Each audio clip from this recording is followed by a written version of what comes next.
Paris corner போகலாமா? Fruits வாங்கி கொடுங்கன்னு ஒரு வாரமாக கேட்டதுக்கு ஒரு வழியாக காலங்காத்தாலேயே நானும் அப்பாவும் பாரிஸ் கார்னர் கிளம்பி போனோம். பாரிஸில் எல்லா பொருளுக்கும் தனித்தனி ஸ்ட்ரீட் இருக்கும். இப்போ நாம் வந்திருக்கிற ஸ்ட்ரீட்டில் ஃப்ரூட்ஸ் கடைங்க மட்டும்தான் இருக்கும். ஆப்பிள் வாங்கணும், அப்புறமா ஒரு அண்ணா கடைக்கு வந்து மாம்பழம் வாங்கணும்.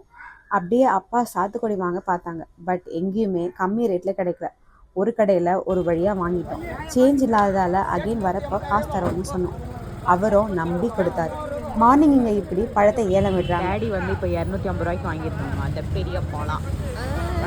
பலாப்பழம் ரொம்ப பிடிக்கும்.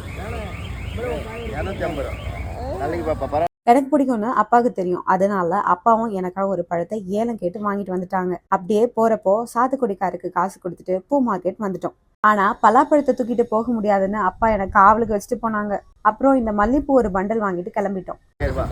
900 ரூபாய் ஆச்சு. 1000 ரூபாய் எடுத்துட்டு வந்தோம். 900 ரூபாய் ஆச்சு. அண்ட் பாய். அவ்வளோதான் வீடியோ.